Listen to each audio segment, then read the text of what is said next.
Bienvenue à tous pour cette première conférence de la journée avec Emmanuel Baudouin, qui est un astronome amateur chevronné, on peut le dire. Je le sais parce qu'il est aussi collaborateur régulier du magazine Ciel et Espace. Et donc il fait quasiment tous les mois des articles pour nous. Et il observe aussi, on discute beaucoup, on observe tous les deux le ciel, on échange nos observations. Et c'est justement ces observations-là qu'il va partager avec vous, le résultat de toutes ces années d'études du ciel. Et il va vous montrer, je pense, à travers sa conférence et toutes ces magnifiques diapos, que le ciel n'est pas inaccessible. Ça commence à l'œil nu. Ouais, on voit, il y a un petit logo là-haut. À l'œil nu, aux jumelles, et puis au télescope, si on est... Mais il y a tout ce qu'il faut là-bas, dans les stands, avec les télescopes. Donc je vous laisse en compagnie d'Emmanuel Baudouin, qui va vous faire modestement, ce matin, tranquillement, sans bouger de votre siège, le tour de l'univers. Donc effectivement, en amphi, on vous parle beaucoup des nouvelles du ciel, des dernières nouvelles des missions, des découvertes, d'astrophysique, etc. Et je trouve que c'est important et que c'est bien qu'il y a aussi quelque chose de très concret pour vraiment voir le ciel, donc pas à travers une tablette, un téléphone, etc. Vraiment se poser face au firmament, et c'est ce que vous devriez avoir envie de faire normalement après cette présentation, vraiment quelque chose de très visuel. Les observations les plus vertigineuses, donc le vertige, c'est quelque chose de très subjectif, hein, bien entendu. Vous pouvez avoir le vertige quand vous êtes encore à 5 mètres du bord d'une falaise, ou ne pas l'avoir quand vous mettez un pied dans le vide. Vous pouvez ne pas avoir le vertige quand vous êtes dans un manège de fête foraine, ou alors vous pouvez avoir le vertige quand un enfant vous tourne 2 ou 3 fois autour. Donc, c'est très subjectif, et je vais vous partager mon vertige face à la voûte étoilée, et j'espère qu'il sera communicatif. Il y a beaucoup d'ingrédients en astronomie pour attraper le vertige, bien sûr. Il y a les distances qui sont immenses, il y a la taille des objets, il y a le mouvement des astres, on va voir ça dans le système solaire avec des vitesses vertigineuses. Il y a la notion de haut et de bas qui perd complètement son sens. On va essayer d'effleurer un petit peu tout ça avec nos observations vertigineuses. Donc normalement, il y a beaucoup d'observations à l'œil nu, quelques-unes aux jumelles et peu au télescope. Je vous le signale à chaque fois, si jamais vous êtes un peu perdu, il y a avec les diapos un petit icône correspondant. On va commencer par une étoile. Donc, des étoiles, on en voit plein le ciel, c'est des petits points lumineux, c'est très joli. Il y en a une, vraiment, je trouve que c'est assez vertigineux de l'observer, c'est le Soleil. Alors bien entendu, il ne s'agit pas de s'aveugler, donc l'observation la plus sûre, c'est de regarder le Soleil avec des lunettes éclipses. C'est des lunettes qui protègent parfaitement. On peut observer le Soleil en toute sécurité. L'autre possibilité, plus rare, c'est quand le Soleil est à l'horizon très absorbé, qu'il y a un anticyclone, qu'il y a beaucoup de brume. Le Soleil est très peu lumineux, donc là, on ne le voit plus à travers les lunettes éclipses. Et à ce moment-là, dans ces conditions-là, on peut l'observer au niveau de l'horizon. C'est encore plus spectaculaire parce qu'avec l'horizon, notre œil croit que le Soleil est plus gros et ça fait une impression de Soleil énorme. En tout cas, c'est vraiment exceptionnel de voir le disque du Soleil, je trouve, parce qu'on voit le disque d'une étoile, et ça, ce n'est donné que pour cette étoile-là de la galaxie, que pour le Soleil. Donc on voit le disque d'une étoile. Ce disque fait plus de 100 fois la taille de la Terre, donc c'est quelque chose de très très gros. Il est situé donc à 150 millions de kilomètres de nous, et on observe parfaitement ce disque d'1,5 million de kilomètres de diamètre. Et on a cette lumière, même à travers des lunettes éclipses, on voit ce disque très lumineux. Et ça, je trouve que c'est très impressionnant. On a le résultat de la fusion nucléaire d'une étoile qui nous arrive dans la rétine. C'est quelque chose d'assez vertigineux. Dans le cœur de cette étoile, dans le cœur du Soleil, chaque seconde qui passe, il y a 620 millions de tonnes d'hydrogène qui sont convertis en 615 millions de tonnes d'hélium. Donc il y a vraiment une centrale thermonucléaire invraisemblable en action sous nos yeux quand on regarde le Soleil. Et au passage, il y a 5 millions de tonnes de matière qui est convertie en énergie, en photons, et c'est ces photons qui nous arrivent. Ça, c'est assez spectaculaire, cette première observation, je trouve. Et ces photons qui nous arrivent sur Terre, alors bien sûr, le Soleil émet dans toutes les directions, il y en a une petite partie qui arrive en direction de la Terre, donc ça fait la lumière du jour, le bleu du ciel, etc. Et ce que je trouve intéressant comme observation, c'est quand il y a des nuages disparates qui filtrent les rayons du Soleil, et du coup, on voit ces raies de lumière tomber sur Terre. Et donc, quand on voit ça, on voit vraiment cette lumière du Soleil qui arrive sur Terre après avoir voyagé pendant 8 minutes, donc les 150 millions de kilomètres entre le Soleil et la Terre. La lumière du Soleil à la vitesse de la lumière, à 300 000 km par seconde, mais 8 minutes pour parcourir ces distances et nous arriver sur Terre. Et dans le Soleil, par contre, ces photons qui ont été émis au cœur de l'étoile, comme on a dit, eux mettent 200 000 ans à atteindre la surface du Soleil. C'est très dense, ils sont piégés, ils ont du mal à sortir. Donc 200 000 ans pour traverser le rayon du Soleil, et puis ensuite 8 minutes pour arriver sur notre rétine, et on les voit tomber sur Terre. C'est assez vertigineux. Alors ça, c'est une observation un peu plus anecdotique, mais je voulais vous la présenter rapidement. C'est un transit de Mercure. Alors il y en a eu quelques-uns ces dernières années. Le prochain, il est en 2032, donc on a le temps d'y réfléchir encore. Mais un transit de Mercure, ce qui est vertigineux, je ne parle pas de ceux de Vénus parce qu'il n'y en aura plus de notre vivant. Donc Mercure, elle est là, devant le Soleil. Et quand il y a cette perspective-là, on voit la taille d'une planète directement par rapport à la taille d'une étoile. Ça, je trouve ça vraiment spectaculaire. Donc Mercure, c'est une petite planète, mais le Soleil, c'est une petite étoile. Donc l'un dans l'autre, ça colle très bien. La taille d'une planète par rapport à une étoile, typiquement, c'est ça. Et Mercure, elle est à un tiers de la distance Terre-Soleil. Donc en vrai, si on la mettait à la même distance que le Soleil, elle serait encore un petit peu plus petite que ça. Mais bon, ça ne change pas l'effet que l'on a en observant ça. Ce qui est vertigineux aussi, c'est au moment des contacts, quand Mercure arrive, touche le bord du Soleil et où en ressort. À ce moment-là, on se rend compte que ça va très vite et on voit Mercure arriver sur le bord du Soleil pratiquement en continu. Et là, on a le mouvement d'une planète. À ce moment-là, il n'y a pas besoin d'attendre des jours, des semaines, des mois. On a le mouvement d'une planète en continu. Ça, je trouve ça vraiment très, très intéressant comme observation. Voilà.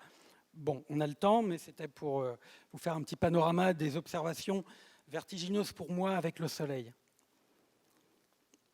Alors, je vais essayer de vous présenter la Lune, pareil, sous cet angle un petit peu particulier.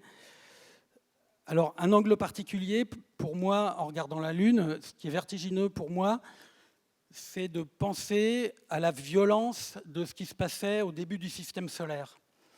Parce que vous voyez cette boule dans le ciel, qui est quand même assez grosse, qui a la même taille apparente que le Soleil, donc qui fait quelque chose comme 3500 km de diamètre.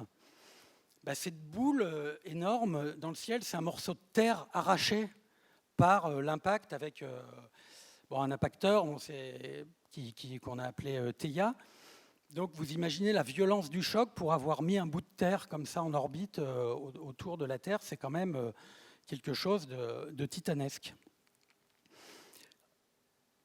Ensuite, quand on regarde la Lune, quand on regarde la face visible de la Lune, vous la connaissez très bien, elle est pleine en ce moment, il y a eu une éclipse récemment, donc là, si vous la regardez les prochains soirs, elle est encore ronde comme ça. C'est intéressant parce qu'on voit les mers, on voit à peu près toutes les mers sur la surface. Alors c'est moins violent que l'impact avec la Terre, mais quand même, vous voyez la taille. Les mers, c'est des bassins d'impact qui sont remplis de lave. Donc vous voyez la taille des bassins d'impact qu'il y a eu sur la Lune.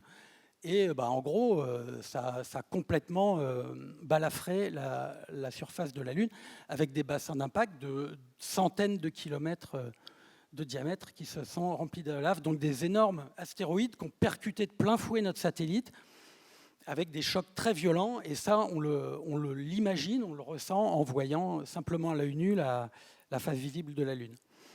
Alors après, le système solaire s'est nettoyé un petit peu. Il y a moins eu d'impact de cette violence. Il y a eu des impacts de météorites qui ont fait des cratères. Alors les cratères, on va jeter un petit coup d'œil au télescope. On dit qu'on ne peut pas les voir à l'œil nu, les cratères. Ce n'est pas tout à fait vrai parce qu'on peut voir l'auréole d'éjecta de matière autour de certains points d'impact, notamment sur le bord ouest de la Lune, là où il y a beaucoup de mer. Vous avez ici une petite zone lumineuse. C'est l'auréole d'éjecta autour du cratère Copernic. Et donc, cette petite zone lumineuse, il y en a une ou deux autres visibles aussi à l'œil nu à côté. C'est des impacts de météorites sur la Lune que l'on peut voir à l'œil nu. Et ça, c'est assez spectaculaire. Voilà, donc différentes échelles d'impact. La Lune en soi, résultat d'un énorme impact. Les mers, des impacts d'astéroïdes quand même impressionnants. Puis des impacts de météorites qui ont fait les cratères.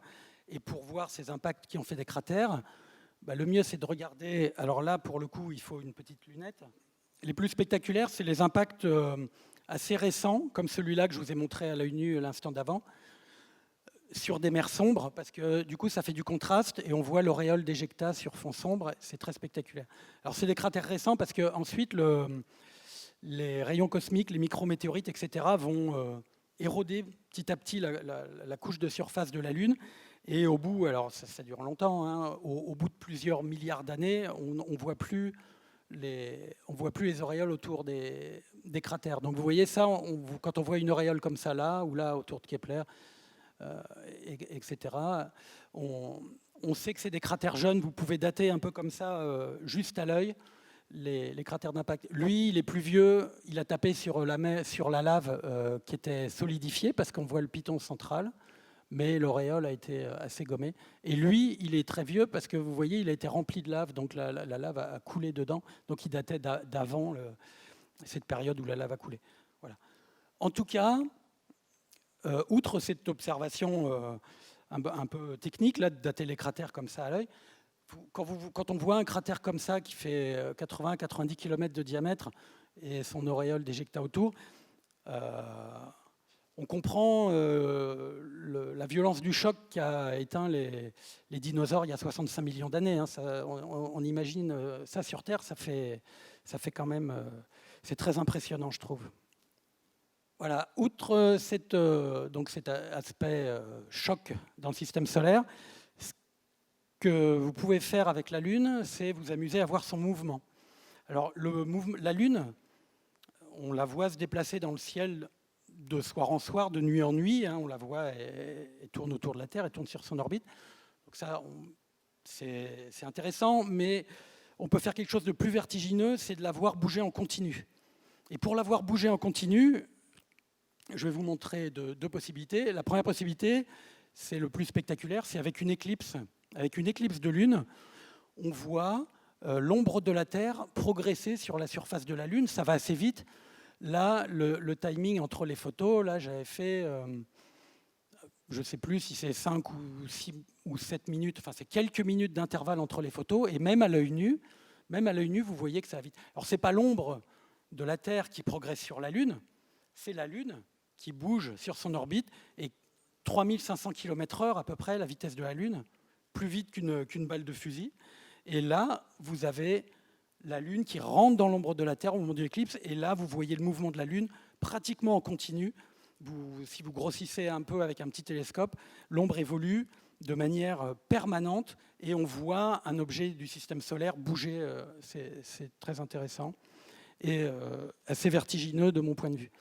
Donc ça, c'est ce qu'on appelle un chapelet. Donc vous voyez, l'appareil photo est fixe, et donc évidemment, ce qui fait descendre la Lune vers l'horizon, là, c'est la rotation de la Terre. Le mouvement propre de la Lune sur son orbite, c'est l'ombre qui progresse sur la Lune, puis la Lune qui est totalement dans l'ombre de la Terre, puis la Lune ressort de l'ombre de la Terre qui mesure à peu près 3 diamètres lunaires. Voilà. Donc là, il y a les deux combinés sur cette photo.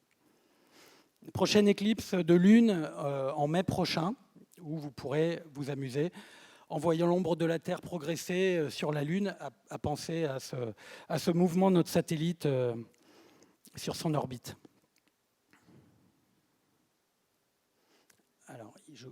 Alors une autre façon, sans attendre les éclipses, parce que c'est quand même assez rare de voir la Lune bouger en continu sur son orbite, c'est de l'observer avec un télescope à fort grossissement. Donc ça, c'est réservé aux amateurs qui sont équipés de télescopes. À ce moment-là, si vous regardez à la limite jour-nuit sur la Lune, donc ce qu'on appelle le terminateur, hein, vous avez un lever de soleil à cet endroit-là, puisque plus loin c'est l'ombre, c'est la nuit, et avant, la Lune est éclairée par le soleil, c'est le jour. Donc ce lever de soleil sur la Lune, vous pouvez le suivre pratiquement en continu, en grossissant assez sur un cratère. Alors c'est assez espacé en temps. Alors 21h50, et une heure après, vous voyez l'arène de Copernic qui s'est beaucoup éclairée, puis une heure après qui s'est encore beaucoup éclairée.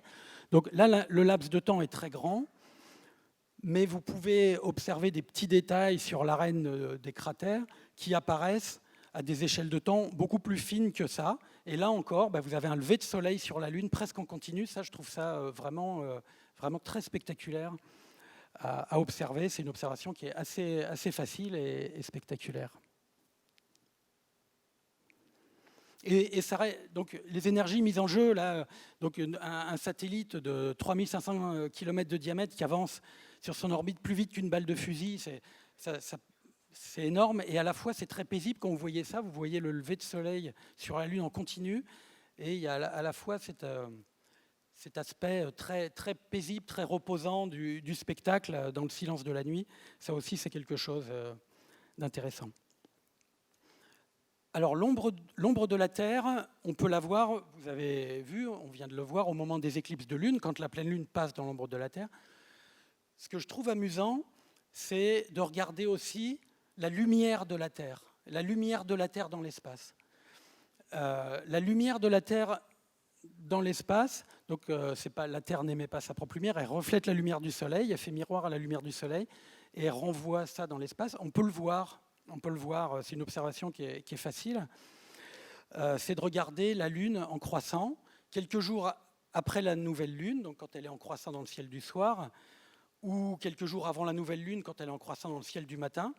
Il faut doser le moment, il faut que le ciel soit pas trop clair, et il faut que la Lune soit encore assez haute, donc c'est quelque chose comme 3/4 d'heure après le coucher du soleil le soir, ou avant le lever le matin. Et ce que vous voyez à ce moment-là, en regardant le croissant de Lune, c'est une lueur sur tout le reste du disque lunaire dans la nuit. C'est ce qu'on appelle la lumière cendrée, c'est très, très joli, très poétique. Cette lumière cendrée, c'est la lumière que la Terre envoie dans l'espace, que la Lune capte, et la surface de la Lune fait à son tour miroir et nous renvoie la lumière. Et donc c'est ce qu'on appelle on dit que c'est le reflet d'un reflet. La Terre reflète la lumière du Soleil vers la Lune et la Lune nous la renvoie. Donc ça, je trouve que, vu sous cet angle, la lumière cendrée, c'est quand même joli, un joli spectacle, la lumière de la Terre vers l'espace, captée sur la Lune. Bien, alors on était déjà dans le système solaire, hein, bien entendu, mais là on va regarder des planètes un petit peu. On a déjà cette notion vertigineuse, selon moi, des masses en mouvement à des vitesses très impressionnantes. La vitesse des planètes, c'est des dizaines de milliers de kilomètres/heure sur leur orbite. Et ça, on peut essayer de le saisir visuellement, et même à l'œil nu, ça peut marcher très très bien. Par exemple, en observant Mars, alors, ça c'est une photo, si vous connaissez un peu les constellations, là il y a du parasite dans le Scorpion, il y a l'étoile principale du Scorpion, il y a les pinces du Scorpion, une partie du corps du Scorpion, et puis il y a deux intrus parce que c'est des planètes, Saturne ici et Mars ici. Alors pourquoi j'ai mis deux photos ? J'ai mis deux photos qui ne sont séparées que de 2 soirs d'intervalle. J'aurais pu mettre moins, mais je pense qu'il ne devait pas faire beau le lendemain soir. Et on va voir ce qui s'est passé à simplement 2 soirs d'intervalle avec Mars. Mars, donc c'est cette planète-là. Mars, elle peut s'approcher près de la Terre, elle peut s'approcher à quelque chose comme 50 millions de kilomètres, donc un tiers de la distance Terre-Soleil, donc elle peut s'approcher près à moins de 3 minutes-lumière. À la vitesse de la lumière, on est à Mars en moins de 3 minutes. Et du coup, quand cette planète passe près de la Terre, son mouvement, vous pouvez le constater à l'œil nu très rapidement, pratiquement de soir en soir. Donc là, vous voyez, Mars était presque dans l'alignement, si ça fait Saturne, l'étoile ici du milieu des pinces, et puis Mars, ça fait une ligne droite. Et là, Mars a avancé et s'est rapproché de l'étoile du milieu des pinces du Scorpion. Alors, je ne me rends pas compte à quel point c'est visible au fond de l'amphi, mais typiquement, la distance ici, avec l'étoile comme repère, a diminué. Et donc, vous pouvez constater le mouvement des planètes pratiquement de soir en soir. Mars qui va, je crois que c'est 85 000 km/h sur son orbite. Donc, je trouve que c'est vertigineux de voir ça. En tout cas, moi, ça me fait cet effet. Et c'est tout aussi vertigineux de voir que dans le même temps, Saturne n'a pas du tout bougé par rapport aux étoiles. Bon, alors on essaye, Antares, une petite étoile, et puis Saturne sur une ligne droite. Et là, on est toujours pile sur la ligne droite. Saturne n'a pas bougé. Saturne, elle va aussi à des dizaines de milliers de kilomètres/heure sur son orbite, moins vite parce qu'elle est plus loin, mais bon, il y a peut-être un facteur 2 à tout casser. Et elle, on ne la voit pas du tout bouger. Ça veut dire qu'elle est très loin. Elle est très loin dans le système solaire. Elle, il ne faut pas 3 minutes à la vitesse de la lumière pour aller à Saturne. Il faut 1 heure et demie pour l'atteindre. Donc très loin dans le système solaire. Alors, on peut faire une petite pause paisible. J'espère... Vous avez la tête qui tourne un petit peu, mais j'espère pas trop. On est à une petite moitié de notre voyage. Alors, c'est toujours Mars et Saturne. Elles ne sont plus à la même place dans le Scorpion, comme vous pouvez le voir. C'est pas l'idée, là. L'idée, c'est de vous dire aussi qu'on peut se poser simplement, on peut faire une petite pause contemplative, se poser face à la nuit, et simplement admirer le spectacle du ciel étoilé. Et quand vous êtes dans un bel endroit, loin de la pollution lumineuse, ici, là, c'était dans le Massif central, donc c'était vraiment un très bel endroit avec un lac totalement immobile, pas de vent du tout. Le spectacle de la voûte étoilée, ça peut suffire en soi à donner le vertige, sans aller forcément imaginer des distances, des mouvements, etc. Donc ça, c'est... quelque chose qui est important. On peut avoir l'impression pratiquement d'être entouré par l'univers et d'un seul coup avoir un petit peu le vertige. Donc, voilà, petite pause de contemplation avant de repartir dans nos mouvements vertigineux. Alors, on a vu le mouvement de notre satellite, la Lune, on a vu le mouvement d'une planète Mars. Je voulais vous montrer le mouvement d'un autre satellite, donc on est reparti pour notre manège un peu étourdissant. Ça, c'est les satellites galiléens qui tournent autour de Jupiter. Vous pouvez les voir aux jumelles, donc il n'y a pas forcément besoin d'un télescope. Si vous avez des jumelles qui grossissent un petit peu et que vous les posez sur un support stable, vous pouvez voir les petits points lumineux des satellites autour de Jupiter. Alors pour voir ces petits points se déplacer, normalement, aux jumelles, il faut quand même être un peu patient. C'est des observations qui se font à... Allez, s'il y en a 2 pas trop loin l'un de l'autre, vous pouvez voir les choses bouger en 1 heure ou 2. Mais il y a moyen de voir les choses pratiquement en continu. C'est au moment où un satellite rentre dans l'ombre de Jupiter ou sort de l'ombre de Jupiter. C'est le même principe que l'éclipse de Lune qu'on a vue, sauf que l'ombre, ce n'est pas celle de la Terre, c'est celle de Jupiter. Et là, sur cette petite animation que j'ai faite, alors j'ai passé ça en accéléré, bien sûr, mais vous avez, alors je ne sais plus, lui ça doit être Europe, et puis vous aviez, voilà, le petit satellite qui est là, il était dans l'ombre de Jupiter, et aux jumelles, vous voyez d'un seul coup un petit point lumineux apparaître à côté de la planète, et ça va très très vite. En quelques minutes, on est passé de rien du tout au satellite à son maximum d'éclat. Donc là, quand vous voyez un petit point s'allumer comme ça à côté de Jupiter, vous pouvez anticiper ça dans toutes les éphémérides, vous avez ça. Et ben vous avez encore une fois ce mouvement, mais ce mouvement qui prend vie. Et ça, c'est vraiment très rigolo. Bon, bien sûr, c'est une observation historique aussi. C'est pas l'objet de cette présentation. Mais...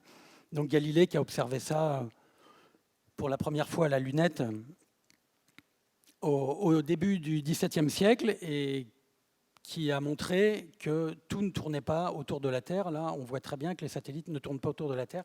C'était une observation assez irréfutable qui mettait à mal le géocentrisme.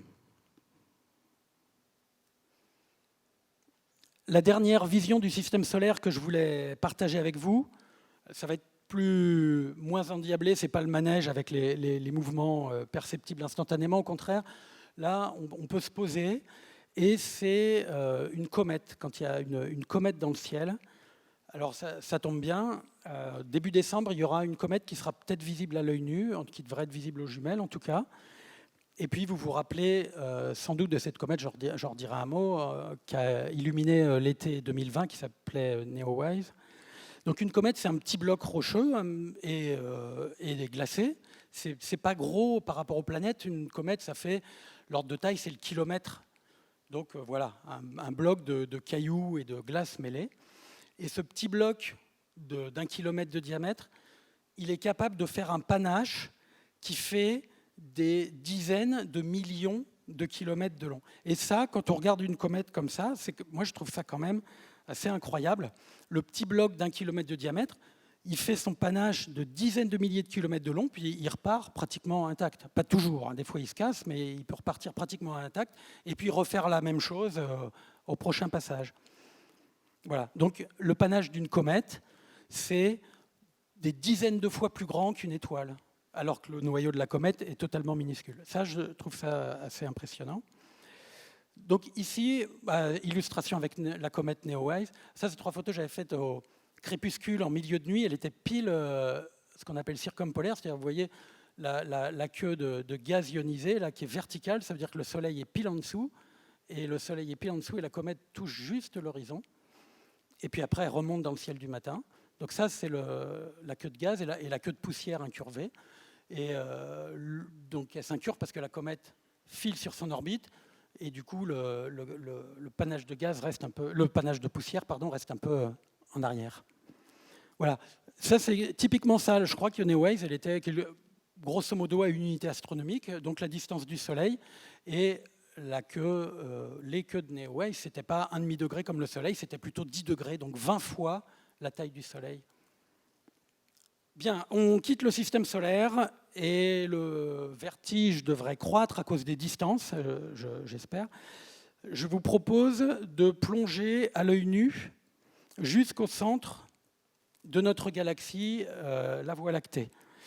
Alors, pour voir la Voie lactée, il faut un ciel dénué de pollution lumineuse. Je pense que vous le savez, donc loin de la banlieue parisienne, loin des villes, loin presque même hors des villages, hein, pour la plupart des villages maintenant. Il faut un ciel qui soit bien noir. Et puis pour cette observation, il faut être en été, parce qu'on va plonger vers le centre de notre galaxie, qui est visible en été au-dessus de l'horizon sud. Il ne faut pas non plus qu'il y ait la Lune éblouissante dans le ciel. Une fois que vous avez réuni ces 3 paramètres, pas de pollution lumineuse, pas de Lune, et être en été, vous allez donc voir cette région-là de la Voie lactée. Et en ce moment, ces dernières années, et encore pour l'année prochaine, vous avez 2 planètes qui sont à côté de la Voie lactée. Alors, cette image elle date déjà d'1 an. Donc Saturne, vous avez vu, Saturne ne bouge pas très vite sur son orbite, donc elle n'a pas trop bougé, elle est toujours là, elle a avancé un peu, mais pas d'une manière démesurée. Ça, c'était Jupiter qui était là. Et donc, elle est partie plus loin, mais elle est encore dans les parages, elle ne bouge pas si vite que ça, Jupiter. Donc, ces 2 planètes, elles nous donnent un petit peu les bornes système solaire dont on a déjà parlé. Hein. Saturne, 1h30 à la vitesse de la lumière pour l'atteindre. Jupiter, c'est moitié moins, elle est 2 fois plus près. Et les étoiles qui sont derrière. Et les étoiles, vous savez pertinemment, ce n'est pas des minutes-lumière de voyage pour les atteindre, c'est des années-lumière, donc c'est beaucoup plus loin que les planètes. La plus proche, 4 années et quelques de voyage. Celle du Sagittaire qu'on a ici, là, c'est la constellation du Sagittaire qu'on voit là, vers le centre de la Voie lactée. Elle, c'est déjà une bonne centaine d'années-lumière de voyage. Donc, une vie humaine, à la vitesse de la lumière, on n'atteint pas vivant ces étoiles du Sagittaire, qui pourtant sont pas si loin que ça, puisque visibles à l'œil nu. À l'œil nu, on ne voit pas les étoiles très très loin dans la Voie lactée. La Voie lactée, donc notre galaxie, vous savez, c'est un grand disque d'étoiles aplaties avec des bras spiraux. Les étoiles tournent, on va le voir après. Et donc un disque relativement plat avec un centre, le centre de la Voie lactée, qui a quelque chose comme 25 000, 26 000 années-lumière de nous. C'est vers lui qu'on va voyager. Donc, quand on voit les étoiles du Sagittaire à 100 années-lumière, ça paraît très loin par rapport au système solaire, mais on n'est pas du tout encore arrivé à notre plongeon vers le centre de la Voie lactée. Ce plongeon, on peut le faire à l'œil nu, hein, avec un bon ciel. Donc, pour aller plus loin vers le centre de la Voie lactée, les étoiles, ensuite, on ne les voit plus à l'œil nu, donc on peut prendre d'autres objets, par exemple une nébuleuse ici. Alors, il y a un petit amas d'étoiles qui éclaire du gaz, qui le fait fluorescer, etc. Ça fait un objet suffisamment lumineux pour être vu à l'œil nu comme un petit nuage flou. Il est à 5000 années-lumière. 5000 années-lumière, donc là, on est parti beaucoup plus loin déjà que quasiment toutes les étoiles visibles à l'œil nu. Et donc, on commence à plonger en direction du centre de la Voie lactée. Ensuite, il faut remonter un petit peu. Vous avez une petite tache diffuse. Alors, elle est jolie aux jumelles. On commence à voir des étoiles dessus. À l'œil nu, c'est juste un petit nuage de gaz flou. Ce petit nuage de gaz, il est à quelque chose comme 12 à 13 000 années-lumière de nous. Donc, 12 à 13 000 années-lumière, hein, on a dit que le centre de la Voie lactée, il était à 26, donc on est déjà pile à la moitié du voyage. Toujours à l'œil nu. Et ensuite, pour arriver au niveau du centre de la Voie lactée, le centre de la Voie lactée, on ne le voit pas parce qu'il y a énormément de poussière interstellaire dans le plan de la galaxie. Ces poussières absorbent la lumière et du coup, en direction du centre de la Voie lactée, par là, c'est tout noir. S'il n'y avait pas de poussière, il y aurait une espèce d'étoile aveuglante, là, plus brillante que Vénus, qui brillerait par ici. Mais une galaxie, c'est pas plat, fin, comme une assiette, à une certaine épaisseur. Et donc, ce que l'on peut voir à l'œil nu, c'est ce qu'on appelle le bulbe, c'est toute la niche d'étoiles qui entoure ce noyau central. Et lui, le bulbe, il a une certaine épaisseur, il n'est pas totalement masqué par la poussière. Et si vous regardez ça à l'œil nu, bien sûr, vous ne voyez pas les couleurs à l'œil nu, l'œil n'est pas assez sensible, ça c'est la photo qui les révèle. Et ben, vous avez ici ce qu'on appelle le nuage du Sagittaire. C'est le bulbe, c'est un morceau du bulbe. Lui, il est à la distance du centre de la Voie lactée. Donc grâce à lui, on peut arriver au même niveau que le centre de la Voie lactée. Donc je ne sais pas si vous voyez cette perspective, c'est un peu du plus brillant au moins brillant, mais pas que. Les planètes tout près, les étoiles à l'œil nu en premier plan, quelques dizaines, quelques centaines d'années-lumière, et ensuite vous plongez avec une nébuleuse, puis un groupe d'étoiles, puis le bulbe de la Voie lactée, et comme ça, vous traversez toute la galaxie jusqu'à son centre. Ça, sans télescope, ça fait une perspective, je trouve, qui est très intéressante. Alors, on va profiter de la présence de ces planètes qu'on a encore, au moins pour l'été prochain, pas très loin de la Voie lactée, pour regarder un truc que je trouve très vertigineux aussi, c'est de regarder comment le système solaire est dans la Voie lactée. On aime bien présenter, on présente le système solaire à plat, avec la Terre et son pôle nord vers le haut, donc qu'on ait le plus possible la tête en haut, quoi. Et la Voie lactée, un disque plat. Donc l'idéal, ça aurait été d'être posé à plat sur le disque plat avec la tête en haut. Et vous allez voir que ce n'est pas du tout le cas. Avec deux planètes, à travers deux points, vous faites passer une droite, et les planètes naviguent à peu près toutes dans le plan du système solaire. Là, pour le coup, hein, le système solaire, c'est quelque chose de relativement plan. Vous avez, quand vous regardez deux planètes comme ça, vous avez le plan du système solaire. Donc vous voyez ce qu'on appelle le plan de l'écliptique, le plan dans lequel orbitent les planètes. Bon, très bien, le plan du système solaire, vous voyez, il est comme ça, pratiquement horizontal là, sur cette image. Et le plan de la Voie lactée, quand on regarde la Voie lactée, il est comme ça. Ça veut dire que si vous tournez la tête pour vous mettre à plat dans la Voie lactée, le système solaire, il part complètement de travers. Le système solaire, il est incliné de 60 degrés dans la galaxie. Donc on est totalement de biais dans la galaxie. Et ça, vous pourrez le constater dans pas longtemps, en fait. Début décembre, vous allez avoir une configuration très intéressante avec alors, Jupiter, Saturne et Vénus. Alors vous voyez, ça c'est la configuration qu'on aura début décembre. Donc quand je vous disais Jupiter, par rapport à la photo que je vous ai montrée, s'est déplacée assez vite, elle s'est éloignée de la Voie lactée qui est là. Saturne s'est éloigné plus doucement. Et là, on a Vénus, une planète inférieure. Et là, on a carrément 3 points, 3 planètes dans le plan du système solaire. Et c'est encore plus joli, encore plus impressionnant. La Voie lactée, il faut un ciel noir, on la voit à l'ouest comme ça, et puis on a l'horizon, donc on regarde à l'ouest, face à l'horizon, donc bien droit sur le sol, l'horizon bien droit, et là on a la Voie lactée qui est complètement verticale, ça veut dire que quand on aura cette configuration-là le soir, on est penché à 90 degrés par rapport à la Voie lactée, là sur Terre, à notre latitude, ce soir-là, donc on n'est pas du tout tête en haut dans la Voie lactée. On est, par rapport à l'horizon, complètement penché par rapport au plan du système solaire. Vous voyez, le plan du système solaire est totalement de travers par rapport à l'horizon. Et ce qu'on sait déjà, que je vous ai montré avant, le plan du système solaire est complètement penché par rapport à la galaxie. Voilà. Donc la notion de haut et de bas, de tête en haut et de tête en bas, on peut la perdre complètement en observant des choses comme ça à l'œil nu très simplement. Et je trouve ça assez amusant. On peut avoir le vertige avec ces observations-là. Donc c'est la gravitation. Hein. Il n'y a pas de tête en haut, de tête en bas. Il y a la gravitation qui nous maintient point. Dernière observation dans la Voie lactée. Alors c'est un peu plus subtil. Il va falloir un télescope pour le coup. Là c'est 2 observations qu'on a faites parfaitement à l'œil nu. On a dit tout à l'heure que les étoiles n'étaient pas immobiles dans la Voie lactée, dans notre galaxie. Les étoiles tournent dans le disque de notre galaxie. C'est des mouvements qui prennent très longtemps. Le Soleil y met 226 millions d'années pour faire un tour de la galaxie. Bien qu'il aille très vite sur cette orbite, les distances sont tellement grandes que c'est des centaines de millions d'années pour faire un tour.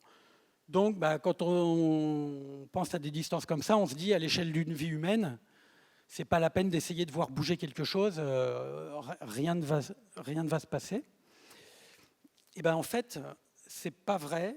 Il y a des étoiles qu'on peut voir bouger pratiquement d'une année sur l'autre dans le ciel, avec un télescope. Donc, pour constater ça, il faut regarder. Alors ça, c'est encore le ciel d'été. Vous reconnaissez peut-être ici 3 étoiles plus brillantes qui forment ce qu'on appelle le triangle de l'été.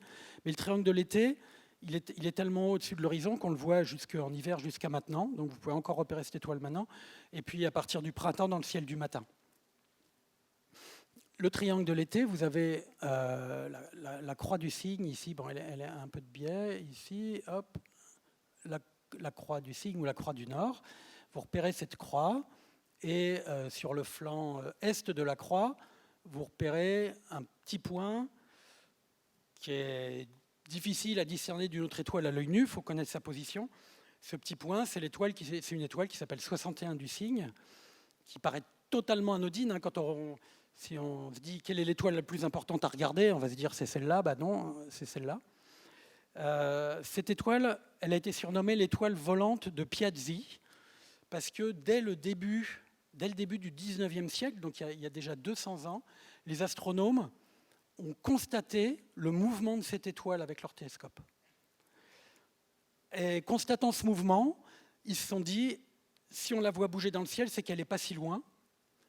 Et du coup, ils l'ont observée pour essayer de regarder sa distance. Ils ont eu beaucoup de mal à mesurer sa distance. Ils ne s'attendaient pas à ce que ça soit des distances pareilles. Donc pour mesurer la distance d'une étoile, c'est la méthode de la parallaxe. C'est comme quand on met un doigt proche de la figure et puis on cligne des yeux.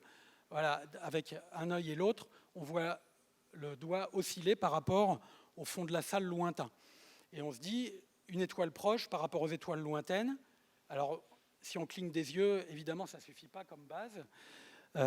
Par contre, on a une grande base quand on observe l'étoile, quand la Terre est à 2 points opposés de son orbite, à 6 mois d'intervalle. À 6 mois d'intervalle, vous avez une base qui fait 300 millions de kilomètres. Et même avec cette base de 300 millions de kilomètres, les astronomes n'arrivaient pas à voir cet effet de parallaxe sur les étoiles. Alors ça, c'est anecdotique, il ne faut pas que je m'égare trop, mais du coup, les gens qui étaient réfractaires à l'idée que la Terre tourne autour du Soleil ont dit, vous voyez, il n'y a pas de parallaxe, donc la Terre ne tourne pas. En fait, ce n'était pas ça du tout, c'était que les étoiles sont tellement loin que ce mouvement est infime. Et donc la première étoile sur laquelle on ait pu voir cette parallaxe et donc mesurer la distance, c'est cette étoile 61 du cygne, donc qui s'appelle aussi l'étoile de Bessel, parce que c'est Bessel qui a réussi à mesurer sa distance. 100 000 milliards de kilomètres, 10 années-lumière. Donc effectivement, ce n'est pas les échelles du système solaire, ce n'est pas des minutes ou des heures-lumière, c'est 10 années-lumière. Et c'est une des étoiles les plus proches. Donc, une des étoiles les plus proches, son déplacement, on peut le constater, et vous pouvez le constater dans un télescope. Alors, ce que vous pouvez constater déjà au télescope, c'est que ça, c'est une belle surprise, c'est que c'est une très belle étoile double. C'est deux soleils orangés, jaune-orangé, l'un à côté de l'autre. Donc, ça fait déjà un joli spectacle. Et votre télescope doit faire au moins 10 cm de diamètre, parce que observer cette étoile ne suffit pas à voir son déplacement. Pour voir son déplacement, il faut voir le petit compagnon, enfin, il n'est pas lié par la gravitation, enfin, la petite étoile qui se trouve à côté, qui sert de balise, qui sert de repère. Et cette petite étoile, elle est beaucoup moins lumineuse et il faut un télescope d'une dizaine de centimètres pour la voir. Et du coup, vous observez ce champ, vous voyez la petite étoile, et vous notez bien, alors avec l'écartement de l'étoile double, un peu, vous essayez de dire combien d'écartements par rapport à l'étoile double, qui lui, cet écartement ne bouge pas d'année en année. Et vous allez voir, je vous assure, si vous êtes bien précis, d'une année sur l'autre, notre étoile volante de Piazzi, elle s'éloigne de l'étoile qui est là. Alors ça, c'est 2 photos que j'ai faites à 5 ans d'intervalle. Ça s'est trouvé comme ça. Mais si je les avais faites d'une année sur l'autre, on aurait aussi vu. Voilà. Donc vous voyez l'étoile filée, l'étoile volante de Piazzi filée sur le fond d'étoile de la Voie lactée. Donc on voit le mouvement des étoiles autour de la galaxie et pas besoin de millions d'années. À l'échelle de l'année, ça marche bien.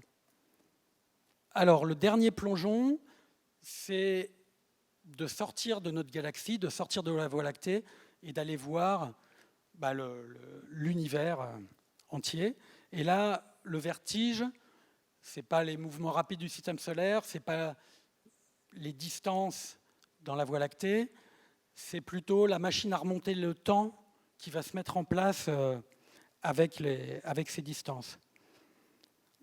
Alors le ciel d'automne, il est intéressant parce qu'on a à la fois dans le ciel d'automne l'étoile la plus lointaine à l'œil nu et l'objet céleste le plus lointain à l'œil nu.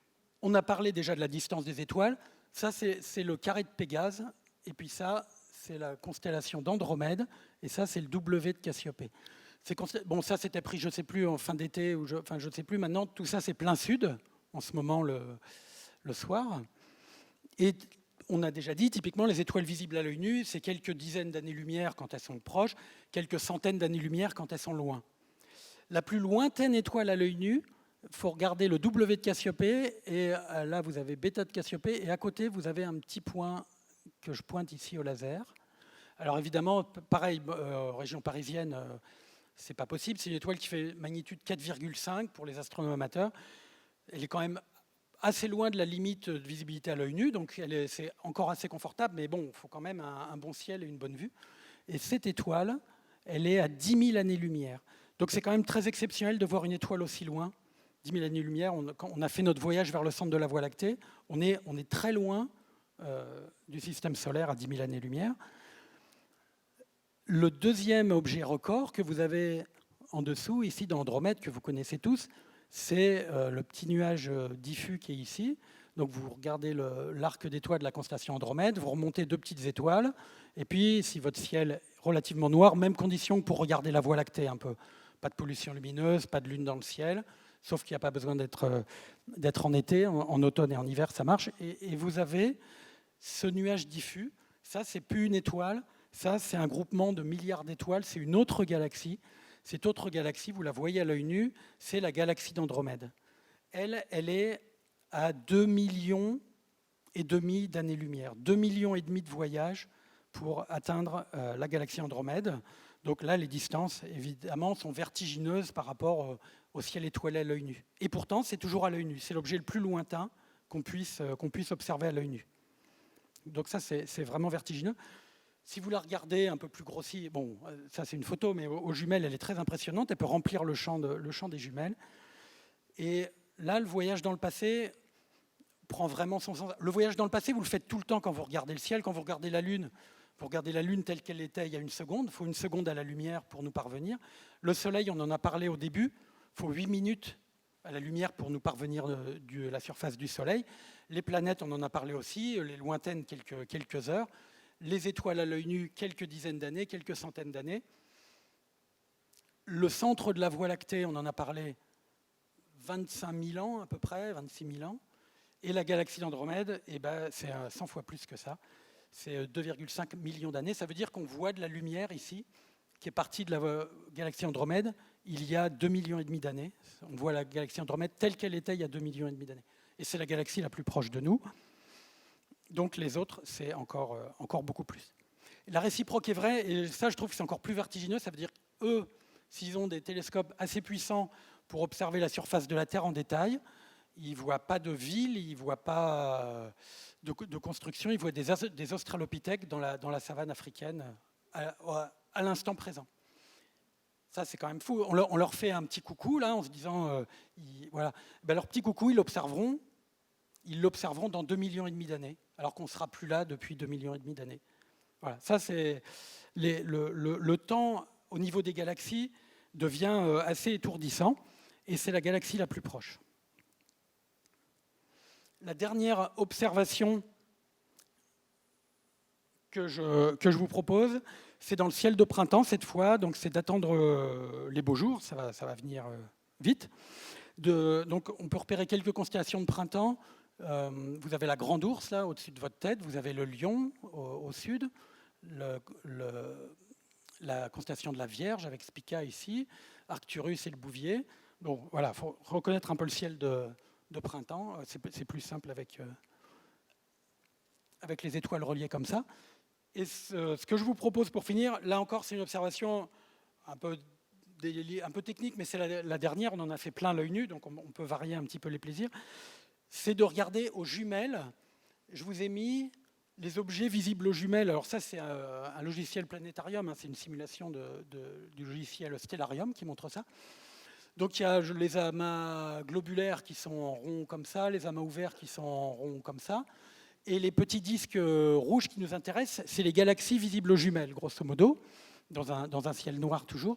Et vous voyez que vous avez les galaxies, elles ne sont pas partout, elles sont un peu le long d'une espèce de ligne comme ça, qui va de bas en haut, là, vers le milieu, ou de haut en bas vers le milieu. Vous avez une espèce de convergence comme ça, vers ce groupe de galaxies très riches. Et ça, c'est complètement incroyable. Vous pouvez voir tout ça aux jumelles, alors pas comme des ellipses rouges, comme des petites taches floues dans des jumelles, vous les repérez, et vous les suivez. Par exemple, ça, c'est la galaxie Messier 101. Elle est assez proche de nous. Là, il y a M80 et M82, elles sont très proches, 10 millions d'années-lumière. 10 millions, c'est juste 4 fois la distance de la galaxie Andromède, donc à l'échelle de l'univers, c'est encore tout près. Et puis petit à petit, en allant par là, on s'éloigne. La galaxie des chiens de chasse, ici, M51, c'est plutôt 20, M63, M64. Et on arrive ici au milieu, quand on observe ces petites taches floues jumelles ici, on est à 65 millions d'années-lumière, 65 millions d'années-lumière. Et en faisant ça, on peut faire pareil vers le bas. On a une espèce de perspective vers cette zone dense de galaxies qui s'appelle l'amas de la Vierge, et on suit un filament de galaxies qui nous relie à l'amas de la Vierge. Aux jumelles, on peut suivre un filament de galaxies. On en entend, on voit des modélisations, on voit des choses très abstraites, très, très belles, etc. Mais vous, avec juste vos yeux, une petite paire de jumelles et un joli ciel, vous pouvez plonger dans l'univers et suivre un filament de galaxies, comme ça, avec des distances croissantes de ces objets jusqu'à l'amas de la Vierge au milieu. Et pour finir avec cet amas de la Vierge, donc aux jumelles, évidemment, c'est pas l'amas de la Vierge, c'est un gros amas, c'est des milliers de galaxies regroupées ensemble. Aux jumelles, vous en avez une demi-douzaine, mais ça suffit, je trouve, pour avoir le vertige. Vous voyez ces petites taches floues, Ça, c'est un champ téléobjectif, donc c'est un peu similaire à ce que vous pouvez voir aux jumelles. Alors, des galaxies à 65 millions d'années-lumière, pour les voir aux jumelles, c'est des galaxies qui sont très grosses, c'est ce qu'on appelle des galaxies elliptiques. C'est des galaxies qui font des dizaines de fois la Voie lactée, donc des concentrations d'étoiles très très grandes. Et aux jumelles, vous voyez ces petites taches et vous voyagez à 65 millions d'années-lumière de la Terre. Et ça, c'est le cœur d'un continent de galaxies dans lequel on est plongé, qui s'appelle l'Aniakea, qui fait quelque chose comme 1,5 milliard d'années-lumière de taille sur sa longueur, qui regroupe quelque chose comme 100 000 galaxies. Donc on est presque à l'échelle de tout l'univers. Enfin, on commence à être à l'échelle de l'univers, 1,5 milliard d'années-lumière, c'est quand même gigantesque. Et le cœur de ce continent de galaxies invraisemblablement grand, vous prenez des jumelles et vous l'observez en regardant à côté de la constellation du Lion. Là, voilà, je ne peux pas faire plus vertigineux loin. Après, il faut des télescopes plus performants. On peut revenir sur Terre avec mon observation finalement la plus vertigineuse. Alors, je vous ai dit que c'était quelque chose de personnel, donc je pense qu'elle sera difficile à refaire, donc je la partage quand même, pas pour que vous la refassiez forcément, mais pour finir de cette manière. Avec mon observation la plus vertigineuse, c'était un peu un voyage dans le temps, et je voulais la partager avec vous. C'était un maximum d'activité des Perséides, donc les étoiles filantes là, du mois d'août, là, vers le 11 août. J'étais en Bretagne et je m'étais mis, on avait visité les menhirs de Carnac la journée, et je m'étais dit ça pourrait faire un beau premier plan, donc j'étais retourné la nuit. Alors il y avait un grillage de 2 mètres de haut, et les portes étaient fermées, donc il a fallu enjamber un peu, mais voilà. J'ai rien abîmé. Hein. Et cette solitude au milieu des menhirs, j'ai vraiment eu cette impression de plonger un peu dans le temps et presque de ressentir les ancêtres là quand ils étaient au milieu de tout ça. Donc ça, c'est 6000 ans en arrière. De les imaginer un petit peu étonnés, émerveillés, à regarder ça eux aussi. J'ai vraiment l'impression que les 6000 ans qui nous ont séparés de la mise en place de ces menhirs, finalement, c'était une étincelle, un peu comme l'étincelle d'une étoile filante. Voilà. Une espèce de voyage vertigineux, comme ça, assez stupéfiant. Je pourrais vous présenter mes livres. Donc, 101 merveilles du ciel, typiquement, c'est un peu ça, c'est voir le ciel sous cet angle, un petit peu essayer de s'émerveiller en observant le ciel. L'astronomie, comme vous ne l'avez jamais vu, c'est un peu la même chose, beaucoup plus graphique, avec plein d'illustrations plutôt que beaux livres. Et pour un peu plus technique, pour débutants, ça reste comment observer, avec quoi et que regarder. C'est à la découverte du ciel qui dit un petit peu comment faire quand on débute et quoi regarder. Voilà, je crois qu'il y a les 3 au stand de la librairie et on pourra discuter là-bas. Merci beaucoup.